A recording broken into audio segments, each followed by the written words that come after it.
السلام علیکم۔ ایک بھائی کا میسج آیا ہے کہ میں سیفٹی کے کورس کیے ہوئے ہیں، یعنی بوش یوش اوشا، تو میرے لیے کیا بہتر ہے، میں آزاد ویزے پہ آؤں یا کمپنی کے ویزے پہ؟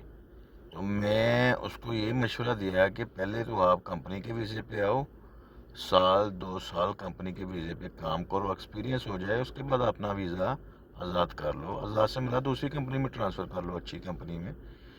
میری رائے کے مطابق جو سب سے اچھا کام ہے نا، وہ پہلے جو بندہ فریش آتا ہے نا، اسے ایک کمپنی کے ویزے پہ آنا چاہیے، چاہے سیلری تھوڑی ہو۔ آگے جب وہ کام سیکھ جائے گا، نظام دیکھ لے گا نا، اس کے لیے بیسٹ ہوتا ہے، بیسٹ آپشنز ہوتی ہیں موو کرنے کے لیے فارورڈ۔ تو آپ کی کیا رائے ہے؟ آپ کمنٹس میں بتا سکتے ہیں، کیونکہ آپ لوگوں کا تجربہ مجھ سے زیادہ ہوگا۔